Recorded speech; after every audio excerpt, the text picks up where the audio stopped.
All right, y'all, let's go ahead and talk about this topic, 12.2. Um, so we talked about energy changes in general. Another term for heat energy and chemical energy can be considered enthalpy. And what we want to talk about is this kind of energy, this enthalpy in chemical reactions and graphs related to those chemical reactions.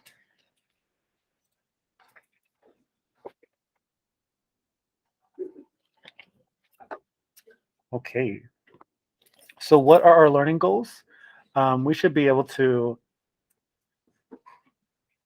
define and explain temperature and transfer of heat energy.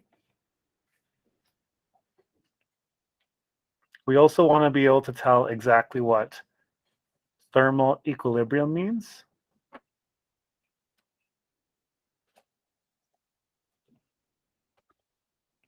And then we want to be able to interpret graphs. Sounds really vague. So we want to be able to interpret graphs of exothermic and endothermic processes.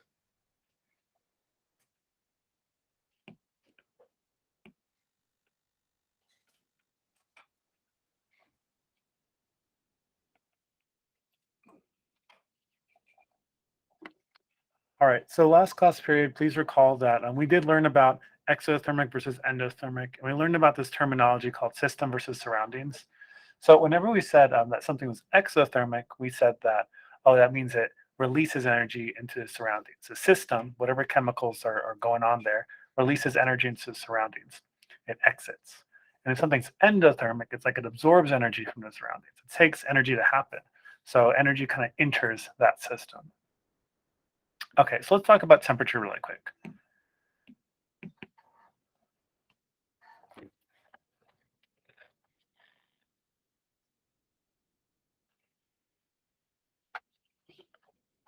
Temperature, if you recall from the gas unit, that is just the average kinetic energy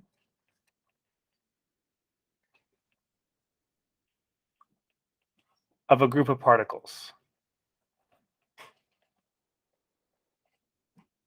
So with gases, we're just like, okay, if temperature is higher, if things are hotter, then everything's moving around faster, it has more kinetic energy. But if things are colder, then they seem to have less kinetic energy. They move around less. So everything's always moving around, solids, liquids, and gases. So liquids might slip and slide faster across each other, those molecules, and then solids might vibrate faster if they have a higher temperature. So something we want to talk about with temperature is like, what if we have something that's like a hot object placed and directly touching a cold object? So the question is, what happens when we put these two objects next to each other? Do they stay hot and cold? No, what happens?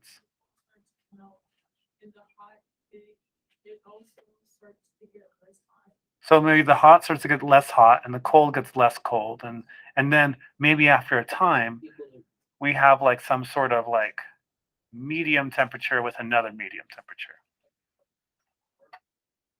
Like kind of like they both absorb each other. Now the thing is, like, that's not quite true. Like that they're like both like transferring between each other. Energy actually only really flows in one way. So energy flows in order for these temperatures to reach the same temperature. Energy flows from.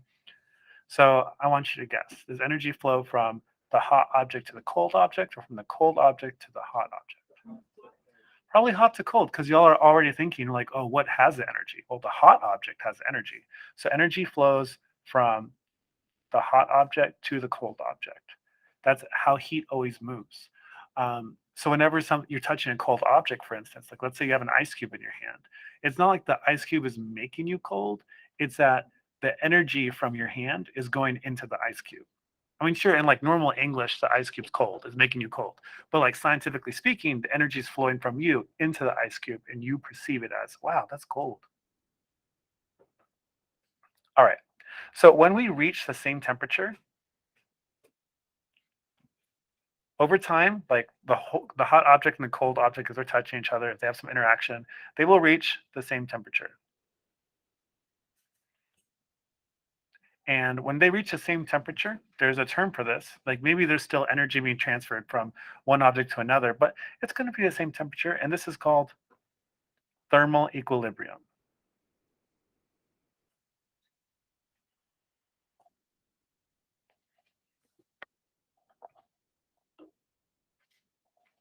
So the other thing I want to mention really quick, just something to think about is like energy doesn't magically just transfer. Like, oh wow, I feel the energy going into me. Like, no, that's not what's happening.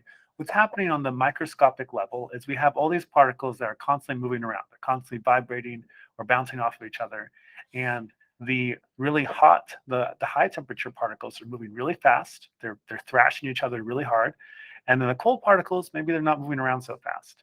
So what's actually happening on the microscopic level is that the really fast moving molecules of the high temperature object are hitting the slower molecules of the colder object until they kind of like speed up more. Like you hit something hard enough, it probably will like be bounced off of you at a higher speed. So it just keeps adding more and more speed to the particles of the cold object until the cold object gets more kinetic energy. The particles are going to move faster, and the hot object loses some kinetic energy. Those particles move slower. All right, here's a key point that I just want you all to know. What forms energy and releases energy in a chemical reaction? So we all know that a chemical reaction has some sort of reactants that then somehow chemically change and form new chemicals called products. So in order for this to happen, you need to break bonds. First, we break bonds. Some chemical bonds in our reactants are broken, and then we form new bonds between our chemicals to make brand new substances for our products. So my question to you is, when we break bonds, do you think that's going to release energy or absorb energy? So this is actually the number one misconception you all have from biology. Breaking bonds always takes energy. So it takes energy or absorbs energy to break a bond. You have to put energy into the bond to break it. Just think about it. Like the bond is perfectly happy all by itself. It doesn't really want to be broken. So you have to really make it unhappy, and you really have to energize it in order to make it unstable and actually break. You can kind of think about this kind of like magnets as well. Like if you have two magnets next to each other, they perform very similar, or they behave very similarly to a chemical bond. Does it take energy to separate two magnets? Yeah, it does. So to put energy into there, separate them, and then they can be separated. And then when you like let two magnets come together, does that happen effortlessly? I mean, it kind of does. And then like they clasp together, and then what? They might make a noise or something, right? They might release some energy in terms of like sound energy, kind of like that. Hold on. Hello, Mr. Schleicher. I do. Okay, we'll do. Right. Frederick, you're going home. All right, so forming new bonds must be the opposite, right? If we form a new bond, it actually releases energy. So if you ever hear about a chemical reaction like releasing energy somehow, what tends to happen is that maybe breaking the bonds only takes a little bit of energy, but then the new bonds that you form happens to release way more energy than it took to break the initial bonds. Or if you ever hear about a chemical reaction like absorbing a lot of energy to happen, maybe it takes a lot of energy to break the bonds that are involved in that chemical reaction. But and then the new bonds that you form maybe only release a little bit of energy in comparison. So overall, maybe it takes more energy to make that reaction happen. So alongside this, we want to define these two things as exothermic or endothermic. So when we break bonds, do you think that's exothermic or endothermic? That is going to be endothermic because you're putting energy into the bonds. You're putting energy into the system. Energy enters. So it's endothermic, which means if we're forming new bonds and releasing energy, that's going to be exothermic. Exactly. All right, so that's the kind of basic premise of how chemical reactions work and how we break bonds and form bonds. If you want to learn more about that, that is going to be a college level chemistry class that might teach you more. Okay, so we're going to simplify this next topic a little bit. What is heat formation? How can you use it to figure out a reaction's energy flow? Well, there's this concept called like delta H. Delta H, like a delta sign, it's a triangle. It's a Greek letter that means change. And the H, so we have change, it's delta. And capital H is enthalpy, which you can think about as heat energy. So this means a change in heat energy as a result of a reaction.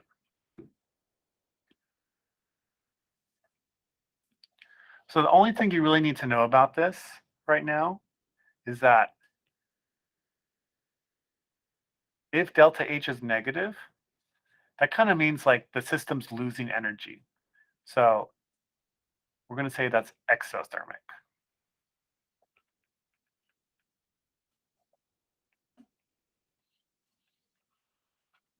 And then if delta H is a positive number,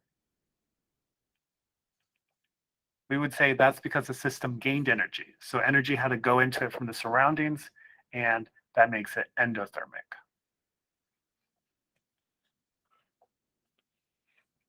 So system gains energy.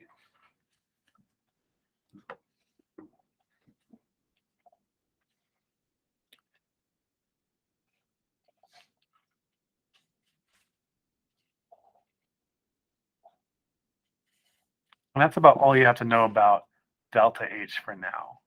In more advanced classes, you'll start calculating that value, but it's actually pretty easy to do. We just don't have enough time to tackle it right now.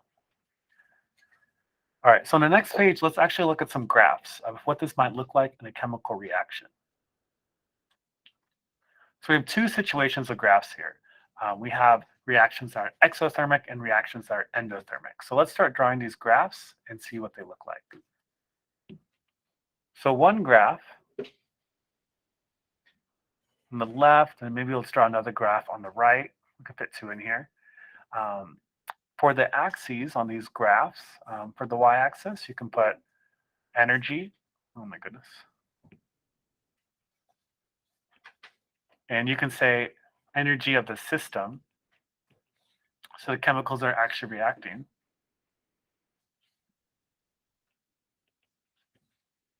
And then for the x-axis, we can say something like reaction progress or time passed.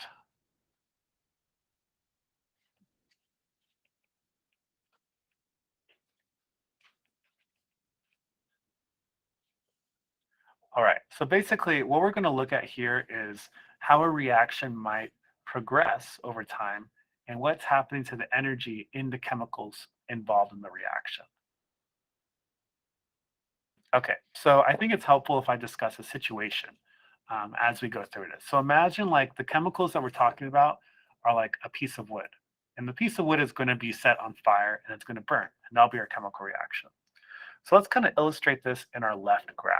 What happens if we were to like set a piece of wood on fire? Well, first of all, we have a certain amount of energy in the wood, right? So maybe in the middle here, we're going to start drawing a line. And this is the amount of energy that's in the wood itself. We're going to say this is the amount of energy in the reactants. Because the wood is about to react, it's the reactants. And then here's a question. Is the wood just going to ignite by itself? No, what do we have to do to the wood? We have to apply energy. We have to like somehow put energy into the wood. Like maybe we'll start with some sparks or with like some heat or like a lighter, right? So that means we have to put energy into the wood until something actually starts happening. So energy might start going up as we're putting energy into the wood, waiting for something to happen. And then we might reach this like peak point of energy where this reaction then starts to happen. We start forming some new bonds. We start breaking bonds, forming new bonds, and the energy will kind of go down again. Um, I might have drawn that too high. Hold on, let me go like this. So we start like, then the energy starts going down and down and down again. Um, Okay, why would the energy might be going down? What's happening to the energy that was in the wood? It's already being released. Now the fire's there, and the fire's releasing the energy from the wood. So now this energy that was in the wood is being released into the environment. So we can see on this graph, the energy that was in the wood is being released. It's going down until finally maybe the fire is over, and now I just have this leftover energy in my products, which in the products might be like carbon dioxide, water vapor, ashes, things like that. So there are a couple things in this graph that we can label that you can kind of see. The first thing I want to show you is the difference between the reactants and the products. So there's a difference here. And this difference is this term that we learned about just on the last page. It's called the delta H. And you can see it on the graph. And the delta H here, since it's going down, do you think that's a negative number or a positive number? It'll be negative because it's going down. And because it's negative, do you think this will be exothermic or endothermic? This will be exothermic.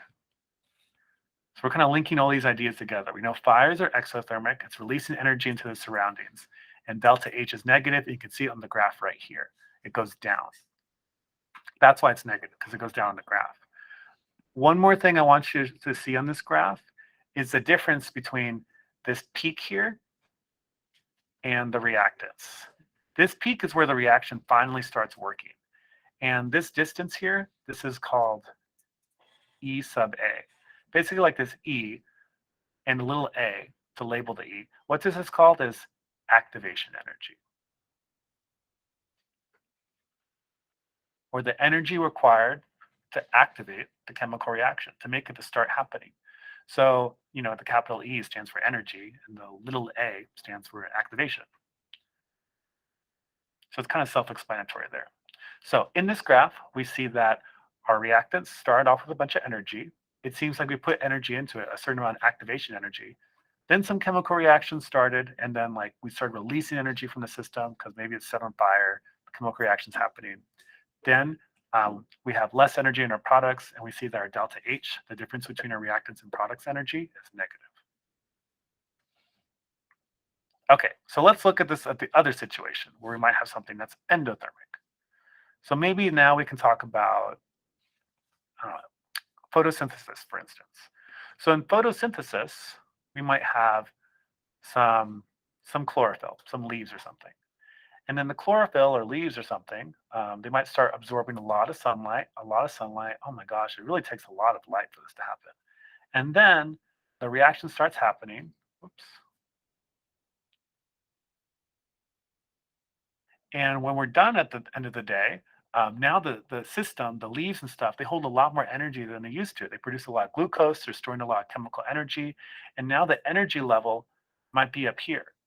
So we had some reactants that had some amount of energy, then we absorbed a lot of energy, had some chemical reaction, and now our products have even more energy than before. I might go to the supermarket and eat some of this energy myself. So now we see, okay, we can label everything the same as before. Like the difference between the reactants and the products here is still delta H, but now you see delta H goes up instead of down. So delta H must be positive or negative? Positive, exactly.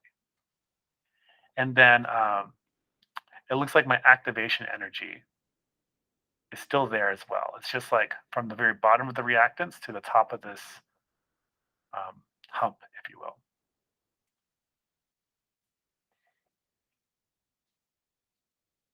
So these are all the terms you might see associated with graphs like these of exothermic versus endothermic reaction energy graphs.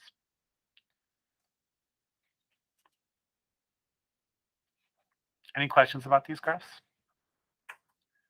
All right, we have one more type of graph that I'd like to demonstrate to y'all. It's just going to be one big graph on the second half of this page here. But what if instead about chemical reactions, we talk about just a physical change, like melting versus boiling, things like that. So let's make one big graph down here. What does energy look like on a graph with respect to phase changes? Like there's no chemical reaction. Well, they can figure it out.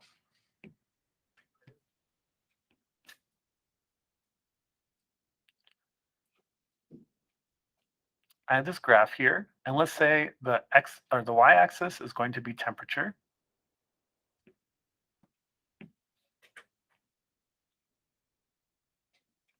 and the x-axis is going to be,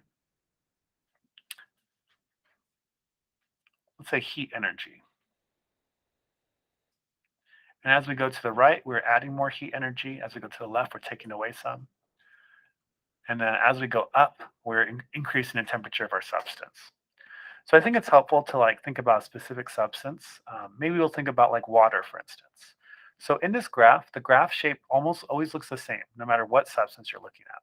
Normally there's a section here that kind of goes up, like a slant for a bit, and then you'll have like a horizontal line for a second there. And then you'll go up another slanted bit, then you have another horizontal line, and then you go up for one last slanted bit. Okay, and then these slanted bits, they can kind of keep going on, but the main point is you're going to have 2 points that are randomly horizontal.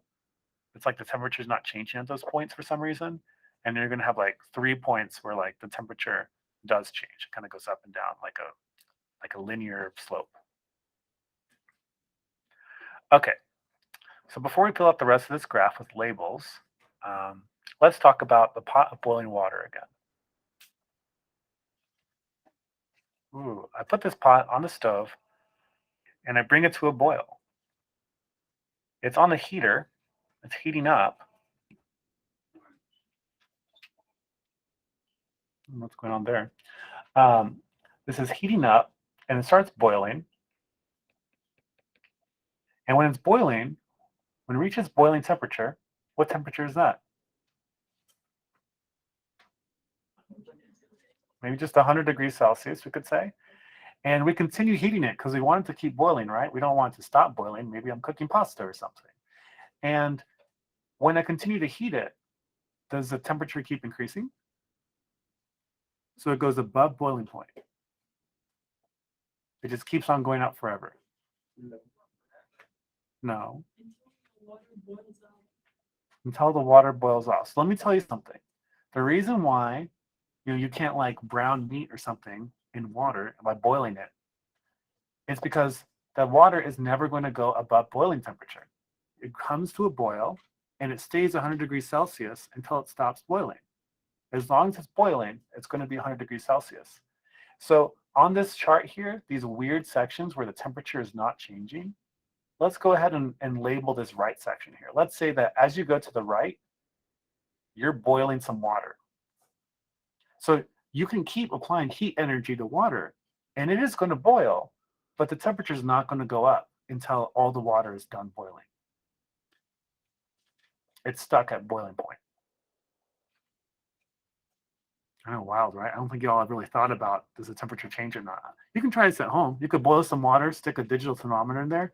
It's not going above 100 degrees Celsius or 212 degrees Fahrenheit. It's going to stay there until the water's boiled off. All right, let's talk about a similar concept here. Let's say I have a cup of ice water. Yeah, or soda or whatever you like. Dr. Pepper. I think you all like Dr. Pepper. And this is, I let the ice mix a little bit, and now it's ice cold. What temperature do you think this mixture is if it's ice cold?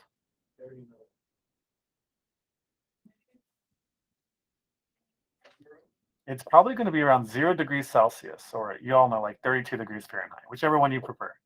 So it's probably going to be that temperature, right? Okay, so this mixture of like soda and ice cubes, it's like 0 degrees Celsius, right? And then, okay, maybe the ice cubes start melting, right? Some time is passing by.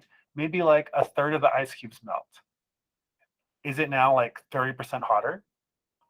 No, it's still ice cold, right? If 30% of the ice cubes melt? Okay, yeah, that makes sense. Okay, what if like 2/3 of the ice cubes melt? It's still like evenly mixed. Is it still ice cold? It's still ice cold, right? As long as there's still ice in there and it's like evenly mixed, then it should still be ice cold. And it's not going to stop being ice cold until like the ice has melted for the most part. So this very similar concept here where the temperature is not changing, like the ice cubes are melting, you cannot raise the temperature of this like evenly mixed mixture unless all the ice melts first. It's going to stay ice cold. And whenever you're drinking this soda, is there ever any point where you're like, oh my goodness, this is below freezing point. My throat is literally freezing right now. I mean, like, does your throat ever turn into ice? No, it doesn't. It's only able to turn into ice if you're drinking something below freezing point. And you're not. You're drinking something at freezing point. So when you have an even mixture of like water and ice or soda and ice, it's not going to go above 0 degrees Celsius. It's not going to go below 0 degrees Celsius. It is like this equilibrium, this thermal equilibrium between melting ice and liquid. That's how phase changes work, y'all. The temperature doesn't change until the phase change is done. But you can keep adding heat energy and taking out heat energy if you like. So for example, when we're boiling something, what's the opposite of boiling? It's not freezing, it's not melting. Boiling, we go from a liquid to a gas. What's going from a gas to a liquid? What's the dew in the morning called? What's it happen when you form a rain cloud? Condensation. So if you go the opposite direction of boiling, that's condensation. And what's the opposite of melting? Freezing. All right, y'all are more familiar with freezing. All right, the opposite of boiling is not freezing. Okay, and then the rest of this graph we can fill out pretty easily. After you boil something, what is it? A solid, liquid, or gas? A gas. So this curved line here, this is when it's a gas. And before you boil it, in the middle there, what do you think that phase is? A liquid. So this is when something's a liquid. And then before you melt it, what is it? A solid, exactly. So you're allowed to heat up a solid and raise its temperature until it starts melting. You're allowed to heat up a liquid and raise its temperature until it starts boiling. And then you're allowed to heat up once again once it's finished boiling and it's now a gas. And then the opposite is also true. Questions, y'all? All right, hope you learned something this lesson. Something new.